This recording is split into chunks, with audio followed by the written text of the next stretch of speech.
What's happening, boys and girls? I am the Anther Metal, and welcome back to Today in Gaming, your one-stop source for all the gaming news cultivated from around the wide world of the interwebs, and basically anything I can find. I search all the nooks and crannies for you, so you don't have to. I hope you are having a terrific Thursday. I almost tried to say that with the list, which would have been insensitive, and I'm sorry. I'm not sorry. Anyways, let's go ahead and just jump into it, okay? So first thing up is there was another leak for Visceral Star Wars game that is upcoming. If you remember previously, we had talked about that there was some leaks talking about it's called Project Ragtag. The lead character is going to be named Dodger. One of the lead writers from the Uncharted series is writing the story, and apparently it's looking more and more that that's kind of like the case. The big leak today that we got is that there will be a kind of a psychic character, a female character named Robbie Maddox. She lived in the 1313 level of Coruscant. I can never say this planet's name. Coruscant? Coruscant. She hates droids, and she uses a blaster, like hand-to-hand. She's hardcore, uses a sniper rifle and everything. It just sounds like a psychic character to Dodger. So, sounds like a kind of a cool thing. We haven't really gotten too much on it, and it was just another leak that we got from that. That game is still years away, so we haven't even received any kind of official news on it yet. So just kind of keep your ear to the ground, and we'll probably hear something soon about that. Moving on, next thing is that actually going back before that is the biggest kind of clip about that is that she may star in a sequel to this game that's coming out. I mean, like she'll get her own game, kind of like what happened with the Uncharted series. So that was just to clarify on that one, or to finish that one up. Next thing is that Rick and Morty, the totally awesome, amazing series from Adult Swim, is going to have some crossover content come to Rocket League, Move or Die, Gang Beasts, and Steam VR Home, and a couple others. It's awesome. If you haven't watched Rick and Morty, go watch it. It's an amazing, it's super nerdy, but it's like one of the most just smartest shows on TV, despite it being just a cartoon. It's fantastic. I highly suggest it. Go get you some Szechuan sauce too when you can. So in other news, a website is promoting a GameStop, I think I can't remember the country it was in, promoting that if you trade in to get towards Crash, you'll get a fidget spinner. Personally, I have no idea what the fidget spinner craze is all about. It's just one of those things that maybe you'll it's just funny because it's trading and they're just jumping on the fidget spinner craze, and I just wanted to talk about that. It didn't even look like a cool looking fidget spinner or anything. It was just a blue camo one.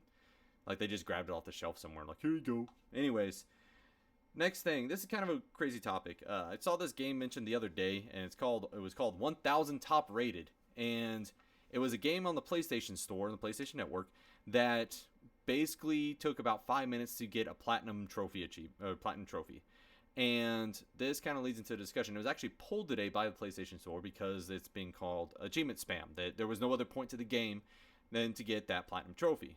And kind of jumping off this point is achievement spam games have been getting a lot more attention recently and have beginning to stir a lot of controversy, especially on Steam now. There are games on Steam that have, apparently there's no limit set to the achievements, unlike there is for Xbox and PlayStation, where you can set, has to be a certain number of trophies and then you get to platinum, or on Xbox you can only have, up to a certain amount of gamer score for the main game and then your DLC and everything like that. Typically it's 1,000 for your base game, and then anything you add on after that kind of varies. I think it usually caps out at like 2,000. We really haven't seen, the only game that comes to mind that exceeds that is Halo Master Chief Collection, but that's also a game that has like 5 games in it if you get the ODST remaster with it. So there's a lot of kind of things there for the achievement purposes. But going back to what we're talking about, Steam achievements, there's games that have 3,000, 10,000 achievements, and it kind of just takes away the point of achievements. They're supposed to mean that you're doing something, at least in my view, and this is coming from somebody that likes to hunt for achievements. I do that. I subscribe to True Achievements, which is an amazing website. If you do the same, awesome. If you don't, it's cool. Just check them out. Them or True Trophies are two great resources on it. I think they do a Steam one now, but anyways, it's just causing a lot of controversy, and it's like, it's basically like press start, get achievements. It's cool if that's done tongue in cheek, but if it's done, that's the purpose of the game. That's just not fun. That's just not it kind of devalues the whole reason achievements came to be. And it's kind of really funny. There's a video of Jim Sterling playing a game. I think it was called like Blood something, and he gets so many achievements from the game, it breaks the game, it crashes. So I'll link it down below. It's a kind of a funny video. It's just really, it's ridiculous, man. Like all the stuff that's going forward. So one of the stats that was thrown out in this article I was reading on it is of the, and this is a quote from them, with a graph they had, of the approximately 350,000 achievements on Steam, around a little bit more than 125,000 of those achievements have been added in this year alone. We're not even halfway done with the year. I mean, I guess technically tomorrow was halfway done with the year, but holy crap, that's 35% of all achievements on Steam have been added in this. That's like all the games that were added last year. Is like 70% of the games on Steam are less than 2 years old, which is insane. Like that means that there's a lot of indie games coming out. Not necessarily indie games, early access games, really just kind of crap games, honestly. Like stuff that shouldn't be on there. You have your gems that come out and do really well, like Ark and 7 Days to Die and even PlayerUnknown Battleground. I mean, there's a lot of these games that start out early access and then go on to do great things. But then you have just a lot of crap, like a lot of wading through junk. And I mean, thank God that they kind of adjusted their stuff and turned to the, I think it's called Greenlight now, right? Or am I wrong? That was what it used to be called, something like that. It's just, this leads to the whole thing making this full circle with the 1,000 top rated game that was on PlayStation. Is what is the procedure for them to check this stuff? I've seen my fair share of crap games also on the Xbox store, so they're not exempt. But it is one of those things like, what's the vetting process to get there? And especially, don't make games for just achievement purposes. Your achievements are supposed to be ancillary to it. They're supposed to be something extra, something to work towards, something that may be difficult to do. Not dying through an entire playthrough of Ori, finishing Ori in 3 hours, and etc. Things like that. Playing through Hyperlight Drifter and not dying. Holy crap, that's a hard achievement. It'd be amazing to finally get it. I hope I finally get it. But anyways, this is kind of my whole rant about achievement hunting in general. It's so much more fun when the achievements mean something, and not when they're just baloney. And I don't know if the developers make commentary on that or what by throwing this kind of crap out there. Maybe Steam needs to actually set more guidelines with his achievement-based system, because you can use that as flair on your profile and decorate yourself. So it's like, somebody has 1,000 pieces of stuff and you have like one from doing 800 dashes consecutively in Hyperlife Drifter, which is dumb. Anyways, so I want to know your opinion on that. What do you like achievements? Is that something that you do? Just let me know what you feel about it down below, because I'm all about it. 120 something gamer score. I wish it was better. 120,000 gamer score is what I meant. Wish it was more, but we're working on that. So, and the last story I wanted to talk about today is the story about Cuphead. Cuphead is an indie game that's been in development for about 3-4 years now.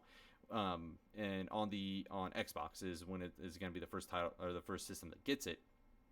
And Cuphead is a 1930s cartoon style action platformer. Originally, it was just going to be a boss rush game, and it was debuted on E3 2014. It was playable E3 2015, but a lot of people commentate and say, hey, we don't really like that it's just boss battles. There was no levels in between. It was just like, fight this boss, then fight this boss. And so they completely the developers went home and redesigned a lot of it and made some levels from the ground up.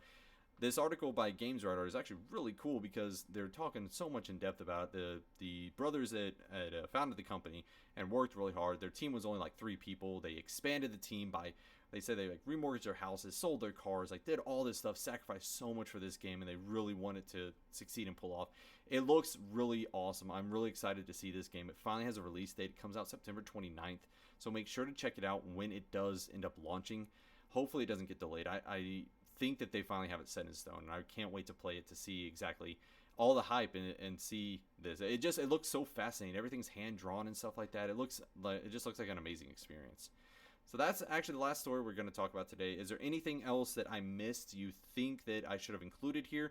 Did you like anything on here? If so, just hit the like button. If not, hit the dislike button. Tell me I'm a douche. If there's anything else that I should have done, or if you just didn't like my face or something, I don't know.